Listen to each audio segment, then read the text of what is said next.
यानी दो दो विश्व युद्ध अगर एक महादेश में लड़े जाए, पूरा बैटलफील्ड अगर बन गया हो, तो निश्चित तौर पर इन देशों को तो सबसे अधिक नुकसान होगा। यानी अब विश्व की अर्थव्यवस्था कैसी है, विश्व की अर्थव्यवस्था को कैसे ठीक किया जाए, क्योंकि दोनों विश्व युद्ध में जंग और धन दोनों की जबरदस्त हानि। रिकवरी जरूरी था, जब तक रिकवरी नहीं हो तो देश की अर्थव्यवस्था, पूरे विश्व की अर्थव्यवस्था को ठीक नहीं किया जा सकता था। वैसी स्थिति में एक सम्मेलन का आयोजन किया कि आगे कैसी व्यवस्था हो। पूरे विश्व के सामने एक चुनौती थी कि युद्ध से कैसे बचा जाए, क्योंकि 1914 में पहला विश्व युद्ध और 1939 में दूसरा विश्व युद्ध। ऐसा लग रहा है कि एक युद्ध विराम था दोनों युद्धों के बीच में, और फिर 20 साल के बाद युद्ध शुरू हो।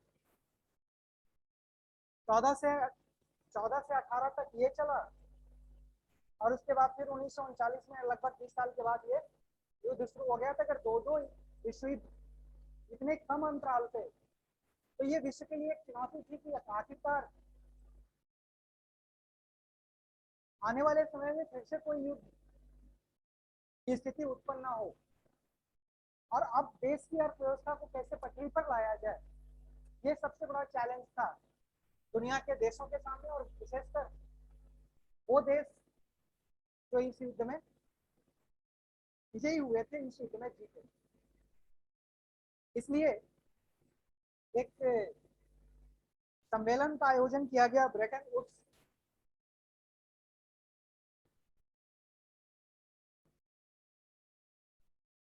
सम्मेलन।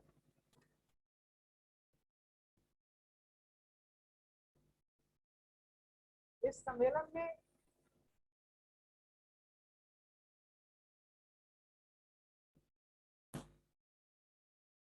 तीन संगठनों की स्थापना का निर्णय लिया गया। पहला, अंतर्राष्ट्रीय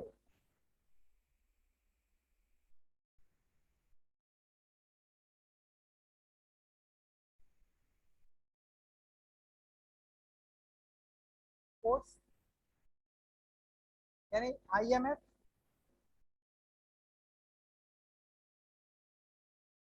दूसरा विश्व बैंक,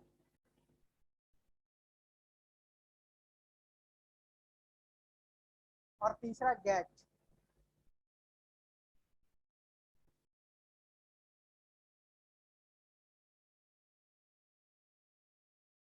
ये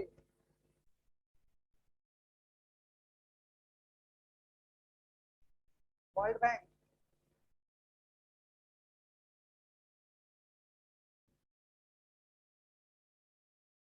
गैट, ये तीन अंतर्राष्ट्रीय संगठन की स्थापना। अंतर्राष्ट्रीय मुद्रा कोष, विश्व बैंक और GATT, general agreement tariff and trade, यही गेट आगे चलकर 1995 में WTO बना, यानी वर्ल्ड ट्रेड ऑर्गेनाइजेशन। ये एक समझौता था, general agreement tariff and trade, यानी व्यापार और टैरिफ पर ये एक एग्रीमेंट था। और यही आगे चलकर 1995 में 1 जनवरी 1995 में विश्व व्यापार संगठन के रूप में स्थापित हुआ। तो आज ये तीन संस्थाओं में सबसे पहले अंतर्राष्ट्रीय मुद्रा कोष।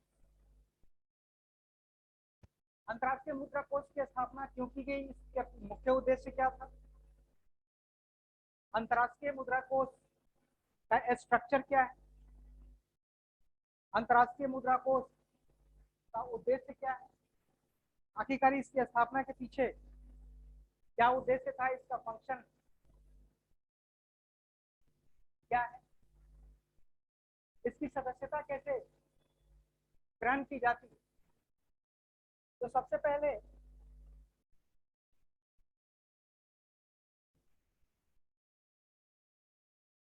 अंतर्राष्ट्रीय मुद्रा कोष,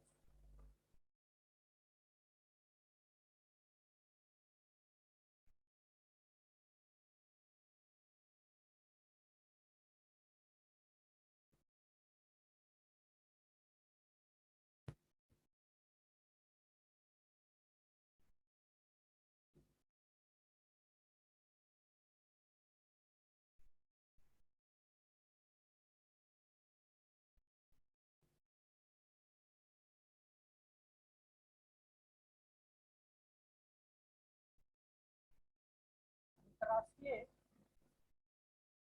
मुद्रा कोष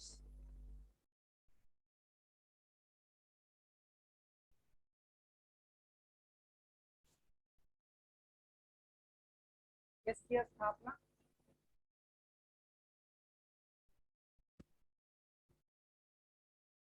उद्देश्य, सदस्यता और कार्य।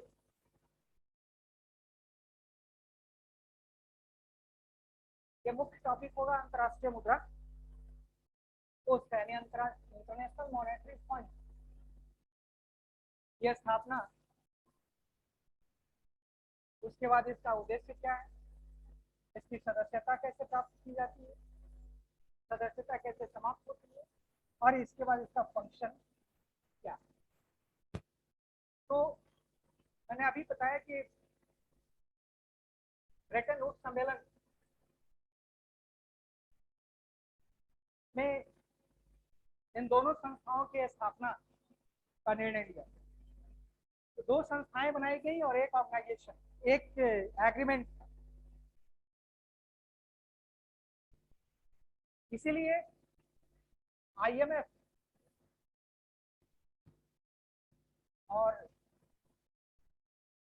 वर्ल्ड बैंक को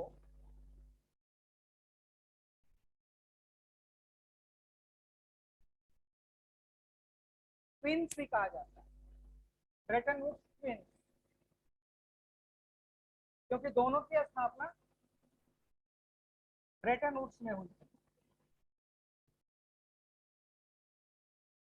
इसलिए ये प्रश्न कई बार पूछा जा चुका है कि ब्रेटन वुड्स ट्विंस किसको कहते हैं।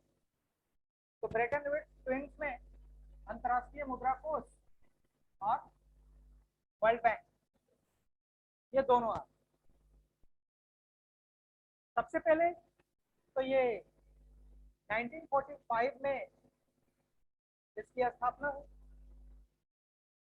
1945 में ये सम्मेलन बुलाया गया।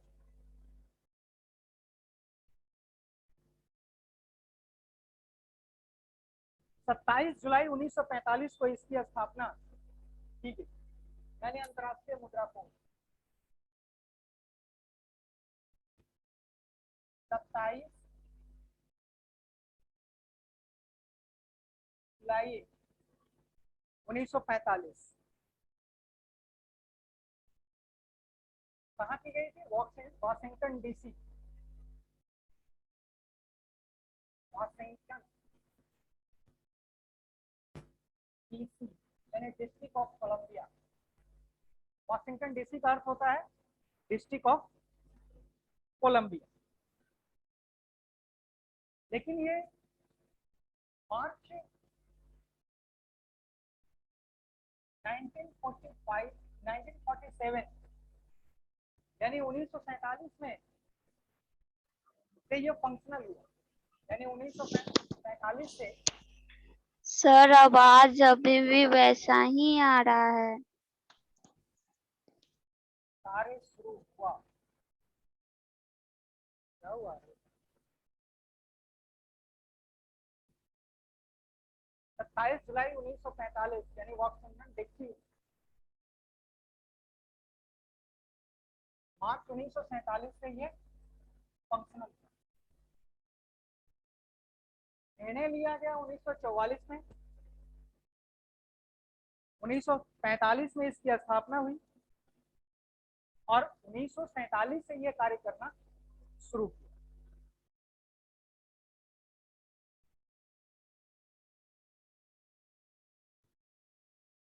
अब इसके उद्देश्य की बात करें, अगर उसका उद्देश्य क्या था, मौद्रिक सहयोग अंतर्राष्ट्रीय, यानी इसका उद्देश्य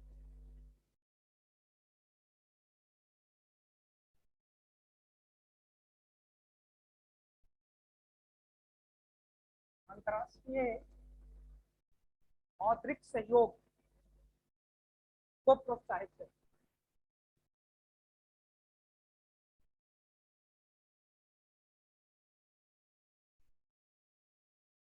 सहयोग को प्रोत्साहित करना।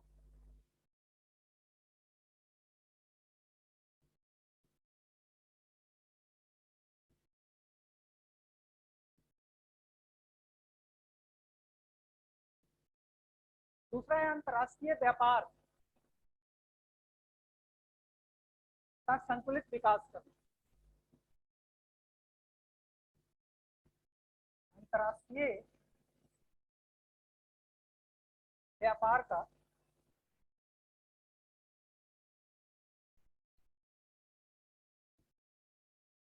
संतुलित विकास करना।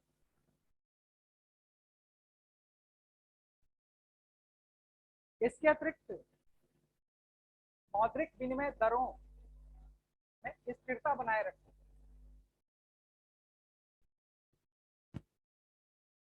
मौद्रिक विनिमय दरों में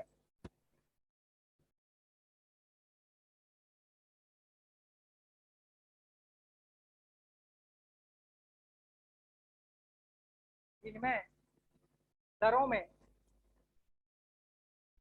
स्थिरता बनाए रखना।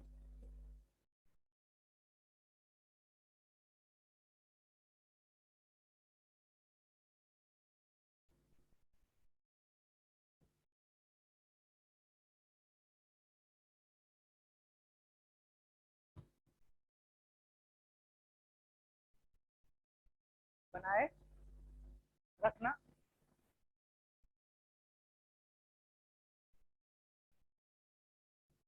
पहला उद्देश्य क्या, अंतर्राष्ट्रीय मौद्रिक सहयोग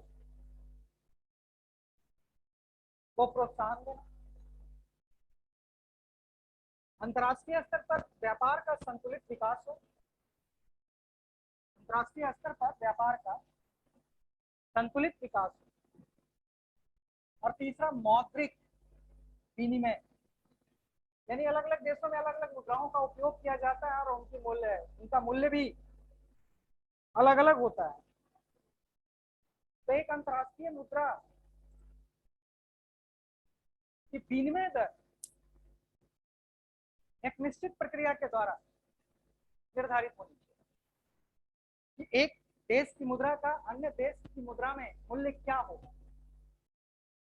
इसका निर्धारण आवश्यक है क्योंकि व्यापार करने के लिए मौद्रिक विनिमय दर में स्थिरता आवश्यक है। इसके बिना अंतर्राष्ट्रीय व्यापार को ना तो संतुलित किया जा सकता था और ना ही प्रोत्साहित किया जा सकता।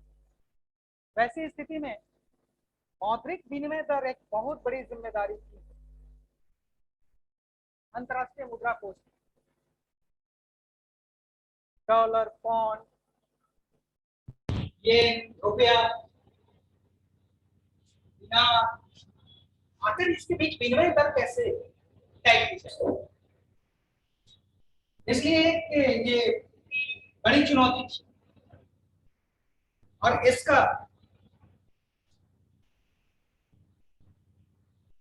समाधान आवश्यक। अब इसके चौथे उद्देश्य के बारे में अगर हम देखें तो बहुपक्षीय भुगतानों की व्यवस्था स्थापित करके विनिमय प्रतिबंधों को, बहुपक्षीय भुगतानों की व्यवस्था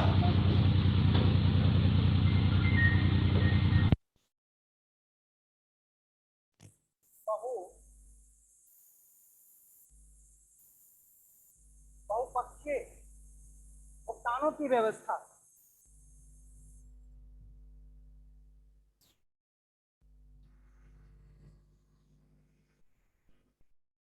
भुगतानों की व्यवस्था,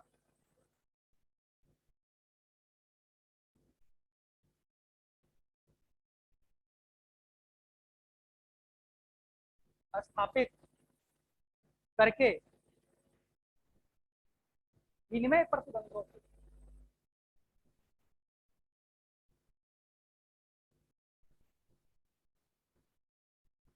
विनिमय प्रतिबंधों को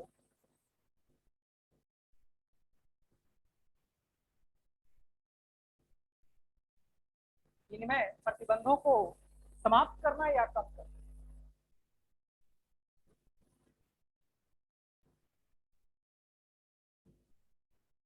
समाप्त करना या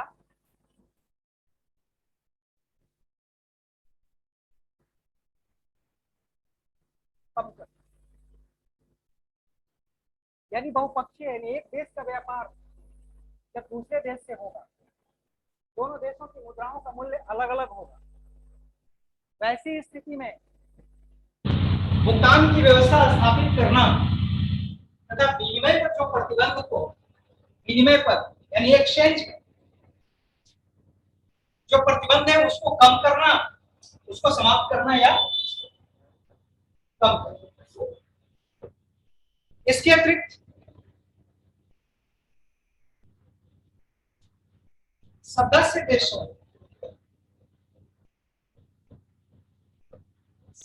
देशों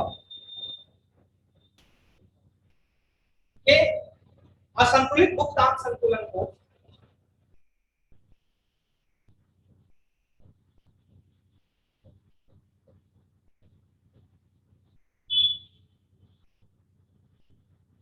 असंतुलित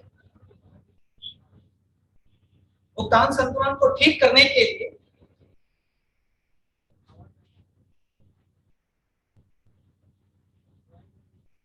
भुगतान संतुलन को ठीक करने के लिए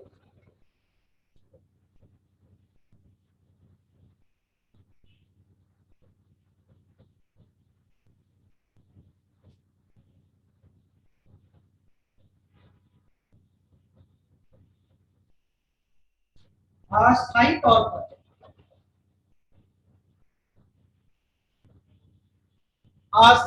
पर आर्थिक मदद करना,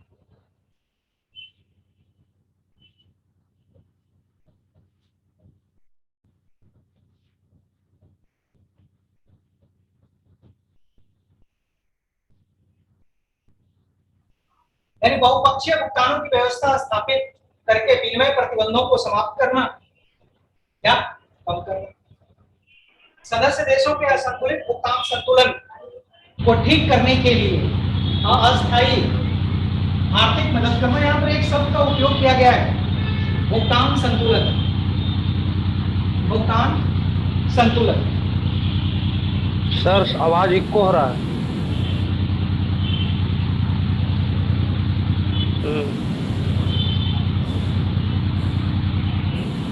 सर हाँ, आवाज इको हो रहा है। आपकी आवाज मिल गई है, देख रहे हैं।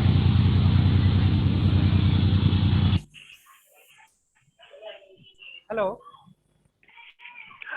हाँ ठीक आ रहा है सर, अब बोलिए तो। हेलो, ठीक है, अब आवाज ठीक आ रही है? हाँ हाँ ठीक है, हाँ। ठीक है अब आवाज। तो सदस्य भुगतान संतुलन, भुगतान संतुलन का क्या होता है आखिर? What is meaning of balance of payment? भुगतान संतुलन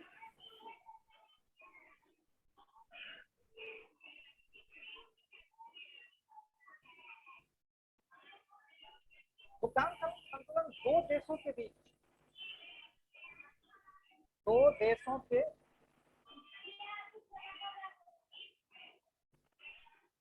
बीच संपूर्ण लेन देन,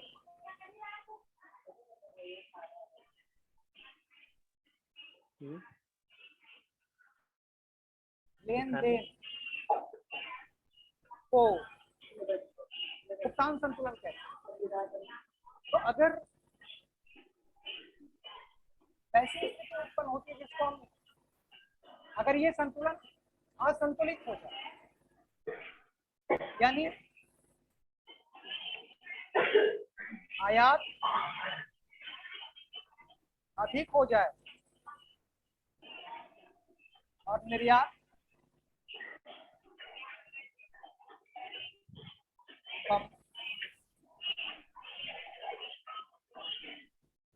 या आयात अधिक हो जाए और निर्यात कम, यानी जिनका मैक ऑन है वो मैक बंद कर लें। आयात अधिक और निर्यात कम हो जाए, यानी देश में आए कम और देश से बाहर जाए ज्यादा, यानी एक असंतुलन की अवस्था होती है। अगर आयात कम हो और निर्यात अधिक हो, यानी बाहर से यहां से बाहर जाए ज्यादा और बाहर से यहाँ आए कम, वो भी असंतुलन की स्थिति होती है। लेकिन ये पक्ष का संतुलन कहता है, यानी हमारी आमदनी ज्यादा है और खरीदने में हम खर्च कम कर रहे हैं, तो ये हमारे पक्ष का संतुलन कहलाएगा। अगर आयात अधिक हो रहा है, निर्यात कम हो रहा है, तो हमारे ये विपक्ष का संतुलन कहलाएगा। तो जब व्यापार संतुलन या भुगतान संतुलन अगर पक्ष में नहीं हो, तो इसको संतुलित करने के लिए हमें बाजार से ऋण लेने की आवश्यकता पड़ती है। तो ये असंतुलन बहुत ज्यादा ना हो, यानी इनकम और एक्सपेंडिचर के बीच जो गैप है, जो डिफरेंस है, वो इतना अधिक नहीं हो जाए, इतना अधिक ना हो कि अर्थव्यवस्था को प्रभावित करे। इसलिए वैसे देशों को आर्थिक मदद के लिए आईएमएफ की स्थापना की। अब हम अंतर्राष्ट्रीय अदायगी यानी इंटरनेशनल पेमेंट के समय असंतुलन की मात्रा और अवधि दोनों को कम कर, ये आईएमएफ का उद्देश्य। सबसे पहले आईएमएफ सदस्य देशों को ही आर्थिक सहायता प्रदान करता है, वही आर्थिक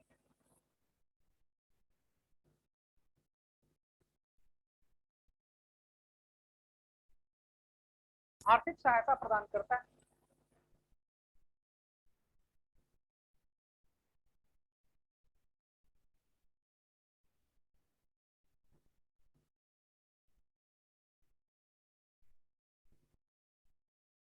अंतर्राष्ट्रीय मुद्रा कोष, यानी अगर इस प्रकार अगर प्रश्न है कि अंतर्राष्ट्रीय मुद्रा कोष का उद्देश्य क्या है,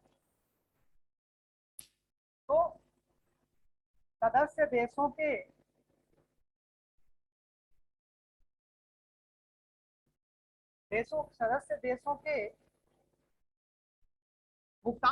प्रतिकूल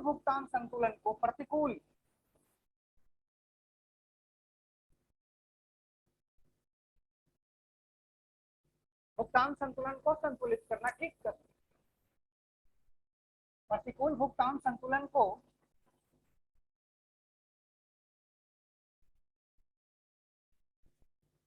ठीक करने के लिए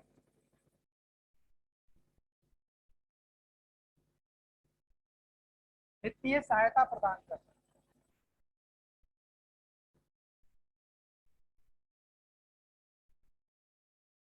ये इसका एक लाइन या एक वाक्य में उत्तर यही है। और प्रीलिम्स में भी ऐसे प्रश्न पूछे जाते हैं कि आईएमएफ का उद्देश्य क्या है, तो आईएमएफ का उद्देश्य एडवर्स बैलेंस ऑफ पेमेंट को बैलेंस करने के लिए फाइनेंशियल सपोर्ट करता है, यानी वित्तीय सहायता ये प्रदान करता है। तो इसका मुख्य काम देशों के भुगतान संतुलन को, प्रतिकूल भुगतान संतुलन को ठीक करने के लिए आर्थिक मदद देश। अब सवाल इसकी सदस्यता का,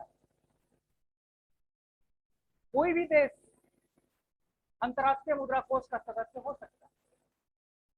इस संस्था का सदस्य बनने के लिए आईएमएफ के मानकों का पालन करना पड़ता है, यानी आईएमएफ के समझौते,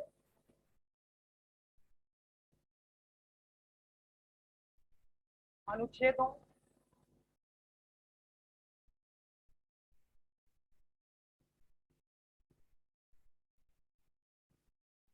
अनुच्छेदों का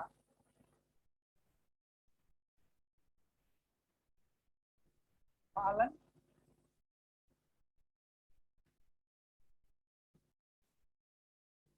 अनुच्छेदों का पालन समझौते में अनुच्छेदों का पालन करना पड़ता है। अगर कोई देश आईएमएफ की सदस्यता छोड़ना चाहता है, अगर कोई देश आईएमएफ से बाहर निकलना चाहता है, तो वो एक लिखित सूचना देकर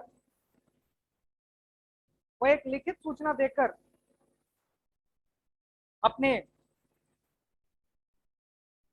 सदस्यता छोड़ सकता है।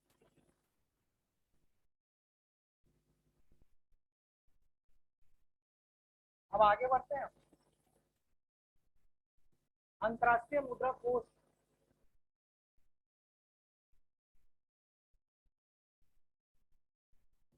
अंतर्राष्ट्रीय मुद्रा कोष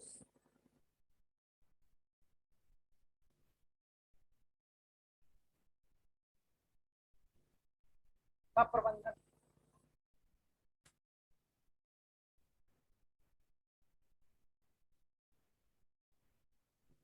एक तो यानी मैनेजमेंट इसका कैसे होता है।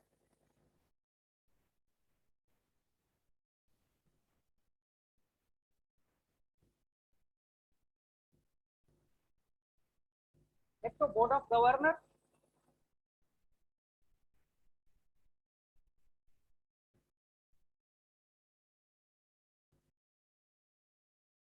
और दूसरा बोर्ड ऑफ डायरेक्टर।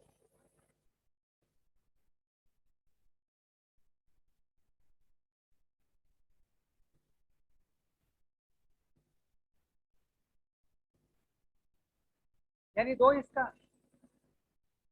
इसका स्ट्रक्चर है,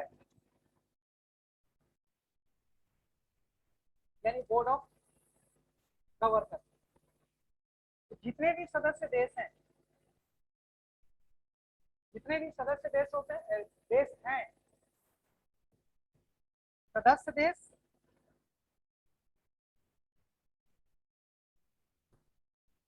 एक एक गवर्नर नियुक्त करते हैं,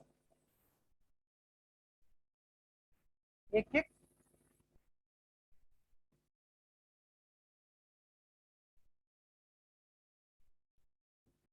नियुक्त करते हैं।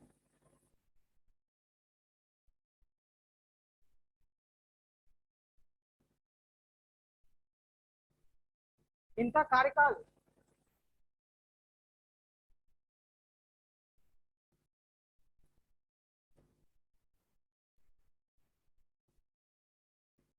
5 वर्ष का होता है।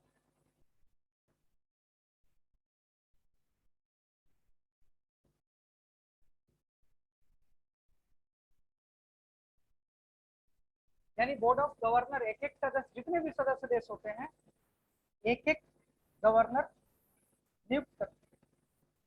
इनका कार्यकाल 5 वर्ष का होता है। सदस्य देश वैकल्पिक गवर्नर भी नियुक्त कर सकते हैं। ये बोर्ड ऑफ गवर्नर की बैठक में भाग लेते हैं। ये सदस्य जब जब बोर्ड ऑफ गवर्नर की बैठक होती है, तो सभी सदस्यों द्वारा नियुक्त गवर्नर इसमें भाग लेते हैं। और इस बोर्ड की बैठक, यानी बोर्ड ऑफ गवर्नर की बैठक, साल में कम से कम एक बार जरूर हो। एक बार साल में कम से कम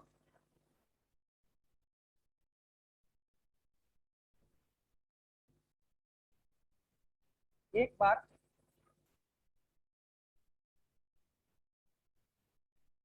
होगी और इसमें सभी सदस्य भाग लेते हैं इस बोर्ड ऑफ गवर्नर में। इनका कार्यकाल 5 वर्ष का होता है और बोर्ड ऑफ गवर्नर की बैठक साल में कम से कम एक बार अवश्य होनी चाहिए। अब बोर्ड ऑफ डायरेक्टर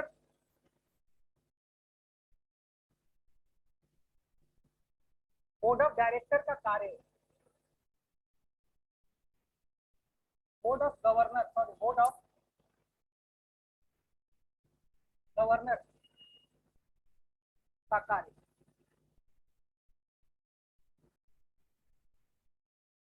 बेसिकली ये गवर्नर यानी गवर्न से संबंधित है,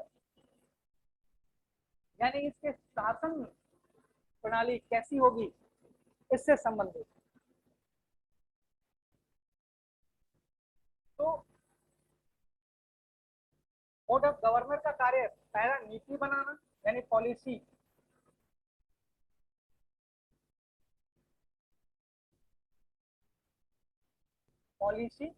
बनाना,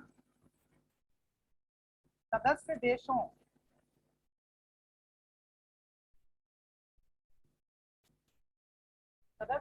के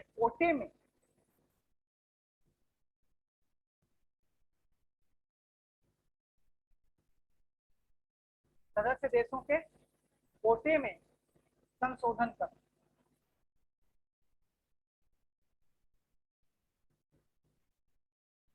कोटा मैं बताऊंगा कि कोटा क्या होता है।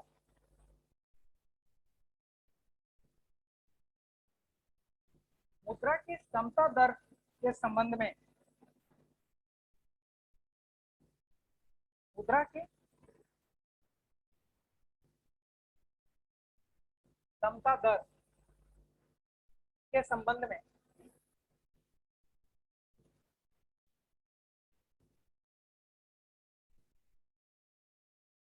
निर्णय लेना,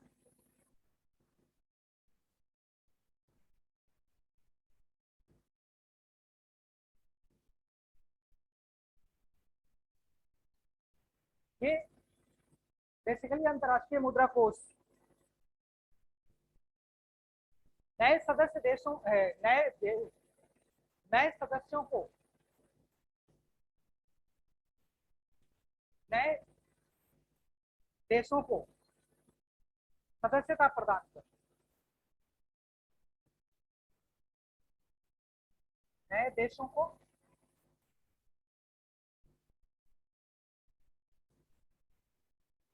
सदस्यता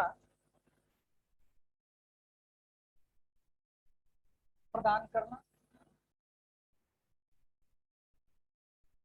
ये बोर्ड ऑफ गवर्नर की मेन फंक्शन है, पॉलिसी ड्रॉ करना।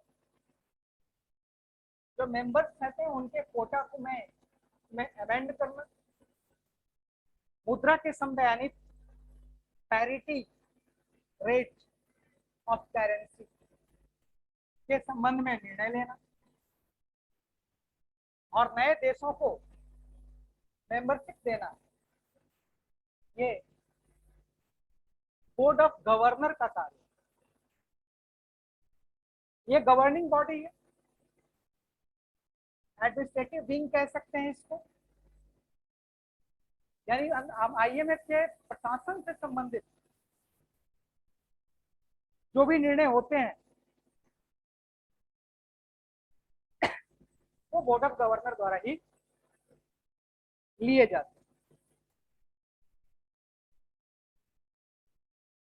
अब दूसरा इसका विंग है बोर्ड ऑफ डायरेक्टर।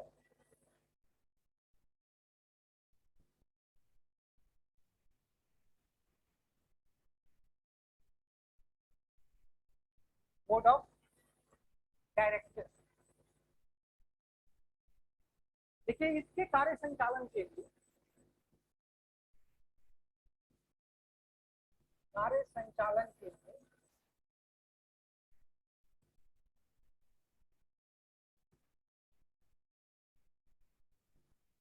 21 सदस्य होते हैं।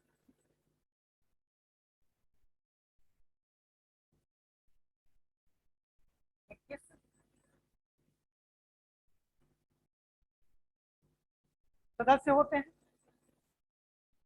इसके 7 अस्थायी सदस्यों में से 5 के पास इसके साथ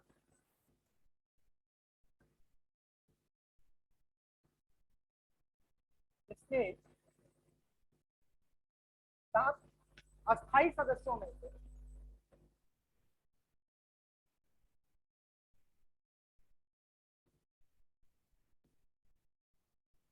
सदस्यों में से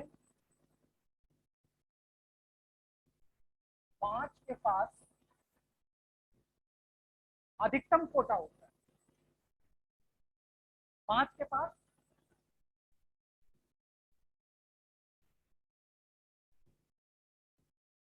अधिकतम कोटा होता है। बेसिकली उन देशों का प्रभाव अधिक होता है जिनका कोटा अधिक होता है। अब ये 5 सदस्य प्रशांत महासागरीय क्षेत्र से, 1 सदस्य कनाडा से, 2 सदस्य लैटिन अमेरिका देशों से तथा 2 सदस्य यूरोप से होते हैं। अब देखिए सदस्य देशों का कोटा, यानी जो देश इस संगठन के सदस्य हैं वो सबके लिए कोटा का निर्धारण कर दिया गया और कोटे के अनुरूप सदस्य देश इसमें अपना अंश दान देते हैं, यानी अपने शेयर का भुगतान करते हैं। आखिरकार अंतर्राष्ट्रीय मुद्रा कोष मुद्रा कोष के पास धन के स्रोत ये सदस्य देश हैं। यह संगठन सदस्य देशों के योगदान से ही, उनके द्वारा दिए गए मौद्रिक योगदान से ही चलता है, क्योंकि इसकी तो अपनी कोई मुद्रा नहीं है और ना ही अंतर्राष्ट्रीय संगठन मुद्रा को जारी करता है। तो ये सदस्य देशों द्वारा जो